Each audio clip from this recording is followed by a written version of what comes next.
All right, so this video is going to cover the first part of what a derivative is. So we have limits and we have derivatives and we have something called integrals, and those literally are our three main topics for the whole course. So we'll be on derivatives for a while. So this idea, what is a derivative? A derivative, well, a couple things. First of all, it has a notation of a prime. That's how we say that little apostrophe. It's prime. And so f prime, if you hear someone say that, they actually mean derivative. They could say dy over dx, like a fraction, dy dx. And I think in the next section, they come up with a bunch more of the symbols. So I'm not going to worry too much about that. So a derivative is, what is it? It is the limit as h approaches 0 of this function here. So you'll notice you did a couple problems that had that function. They're leading you to the derivative. So the whole definition of it is it's the limit as h approaches 0. Now, the limit method that we're learning today and this week is a little harder than some of the shortcuts we'll learn later. But you have to understand, like, a derivative is the limit as h approaches 0. Okay, so a couple things that the derivative tells us. Why are we learning this? It tells us the slope of the tangent line, which is actually really helpful. And we'll see business-wise some of the places that's helpful. It's the instantaneous rate of change. So that's super helpful. The rate right now, what's the rate of change at this specific spot?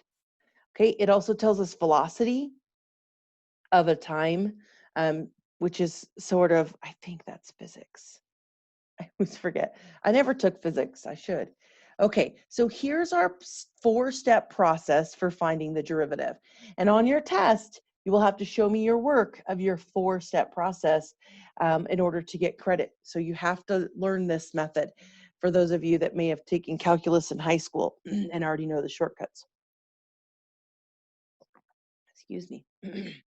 Step one, you're going to find putting in x plus h into your function. So we did a lot of these in algebra where you're putting something into the function. You have to put that into the function. Then you're going to subtract off the original function. Then you're going to divide by h, and then you'll take the limit. So these are kind of the four steps that we do in order to find our derivative. So you can pause and calculate that out. So, or calculate that. You know, it's 7 in the morning right now. I'm sleepy. So you could pause and write that down for yourself. So what if this was my problem right here and I wanted the derivative? All right, so the first thing is to take x plus h and plug it in here and here. That's our first step. So step one is to plug in x plus h into that x spot. So x went away, now I have an x plus h. X went away, I have an x plus h. Keep the parenthesis when you plug it in, always. It'll help you realize like that whole thing is squared for simplifying. Now that simplified, so we take our 4 times by both, and you have to think of this right here, this side, as a FOIL, x plus h times x plus h. I have a little shortcut I do in my head. I square this one. I times 2 times that to get the middle, and I square that one. So that's how I went quick from one to the other.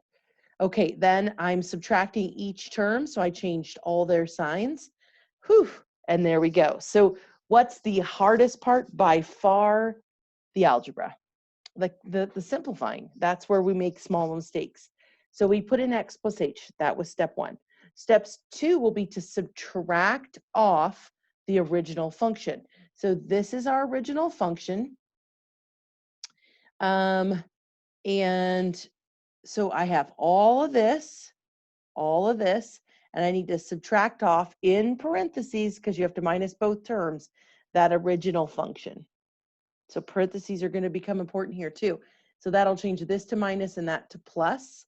And then you'll notice you have a lot of things that cancel every single time. So I'm down to because 4x minus 4x, x squared. So I'm down to this 4h, this 2xh, and this here. And then I'm going to put it over h. So basically I put this over h, and almost every time you can divide out an h, which I didn't really show, but I can divide an h out of all three terms. So h out of here, here, and here. That way you can cancel with the h on the bottom, because otherwise you're going to have a 0 in the denominator, and that, or a 0 over 0 actually, and you'll have indeterminate form. So factor, I'll just tell you right now, 99% of the time, you factor out an h on the top. Well, 98% of the time. And so what I'm left with is this. Okay.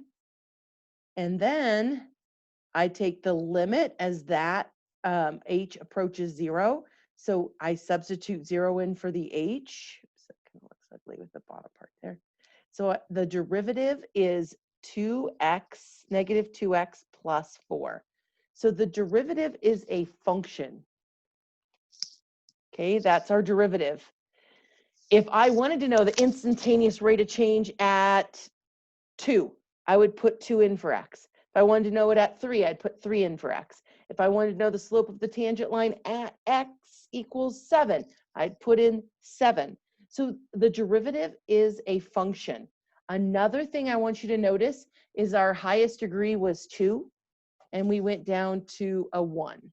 So you go down a degree in each polynomial. Okay, that process is ugly. I know. Okay, so let's see when I lost my. Let's look at one.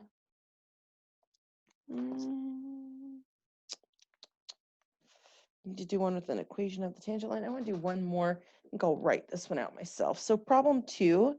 Let me make sure you can see what I'm doing. Okay, so problem 2, what if my function is equal to 1 over x? So this one I'm definitely doing because it brings in those rational expressions and a little bit of ugly algebra that we reviewed beginning of the class, but still. Okay, we're here. So what is step 1?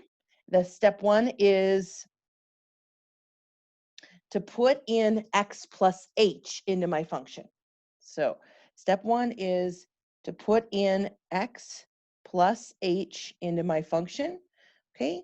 And we're going to then have 1 over x plus h, okay? Step 2 is to take what we have, which is 1 over x plus h, and to subtract off the original. This is where rational expressions are going to come in. I have to subtract these and get a common denominator. So a common denominator is going to have to be both denominators. So I'm going to take the x and times it by this one, and x plus h and times it by this one. Okay, you can't just add something. You have to times to get the common denominator.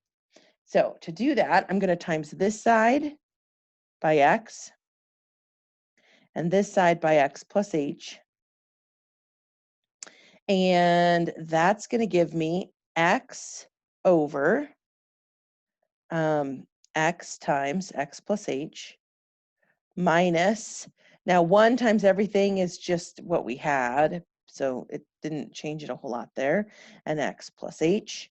So there we go. We have our common denominator. Now we can subtract them. So 1 minus this entire thing. So again, I want to think of that as a parenthesis or distributing that negative, or you're going to have a sign off. So x minus h will end up being the top over x plus h. Ew. Okay, so we subtracted off our original function. What's the third step?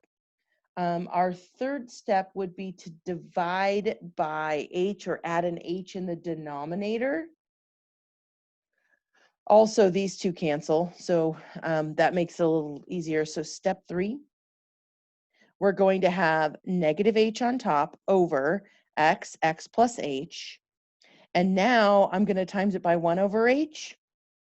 right? That's the same as putting an h in the denominator. You could have just put xh here. Either way. Either way you want to think of that. And for this one, when we times, or really we can just cancel our h's here. So with times we can cancel things. Subtraction, oh no, no canceling. Okay, so subtraction, common denominator, add and subtract the tops, keep your denominator. So here I'm left with -1 over x plus h. Okay, so now we have to take our limit, step 4, as h approaches 0. So we'll have -1 over x plus 0. So we're going to have -1 over x times x is x squared, x times 0 is 0. So we end up with -1 over x squared. Oops, yeah, you can see. Perfect, there we go. So rational expressions are going to get a little challenging. If they have the square root, they can get challenging. What is another one that...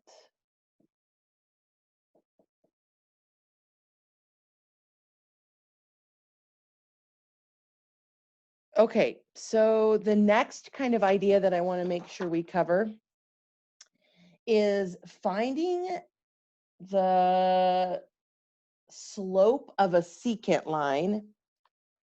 Let's do that on day 2. Let's see. So we want to find, here is one, an equation of a tangent line. All right, so let's go ahead and use, I was thinking about trying to use a different function that's harder. So if I do that one, that's going to be way too hard for this question. Okay.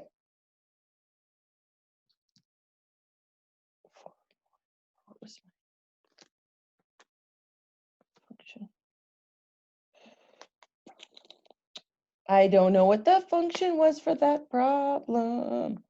Okay, so what I'm going to do is I'm going to do the one we already have the derivative for. So this is third example. And we have, if we have f of x equals 4x minus x squared, if that's our original, we did our 4-step process and we found the derivative, which we can write with our prime. And our derivative was -2x plus 4. What if I am asked, what is the equation of the tangent line?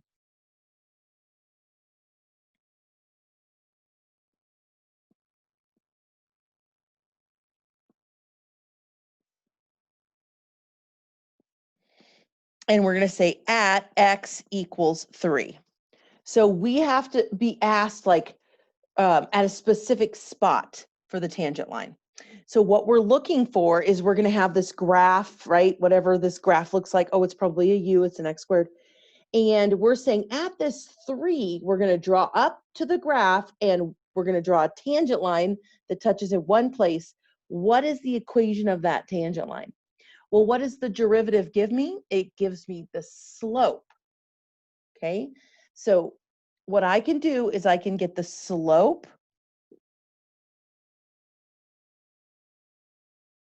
by f prime at 3, whatever number you're given. So for us, we already found our derivative. Now, when you're doing your homework, you might have to find the derivative to be able to do this. So then I would have -2 times 3 plus 4. That's going to give me what? -6 plus 4 is -2. So we have the slope at that spot is -2. So if I'm going to find an equation of a line, I need slope and a point. So to find the point, you use the original. This is important. Okay, original function, f at 3. We have to go up to the graph, wherever it is on that u, and we have to find that point. And then we use that slope. So f of 3, so we go into our original, which is 4 times 3 minus 3 squared. That's going to give me 12 minus 3 squared is 9. 12 minus 9 is what, 3? All right, so we have 3. So this point is 3, 3. Cool. There's our point, 3, 3. There's our slope. How do I write an equation of a line with point and slope? Well, I use point slope. Y minus y1 equals m times x minus x1. So then from there, I put in my point here and my slope here. So I would have y minus 3 from this 3 equals m slope, which was -2. So -2 times x minus 3. So that 3 goes here, x, y, slope here. And this is the equation of the line, done. I mean, you can simplify it to slope-intercept form, but we're actually done here. So simplifying it, y minus 3 equals -2x plus 6. Add your 3, and I get y equals -2x plus 9. That is the equation of the line tangent to this graph. So I'm going to pop into Desmos real quick and let's see here, Desmos, show you that on a graph. So we're going to graph our original, which was 4x minus x squared. There's our original graph. And then we're going to go over here and look at this point 3, 3, which was right here, 3, 3. And the tangent line should cross right at that. So -2x plus 9. Bingo, that's our tangent line. Look, it crosses right at 3, 3. And it would be, yeah, it touches right there. It's perpendicular to the center is kind of where it goes perpendicular this way, but I don't know, geometry. All right, I realize you're going to have some harder 4-step derivatives.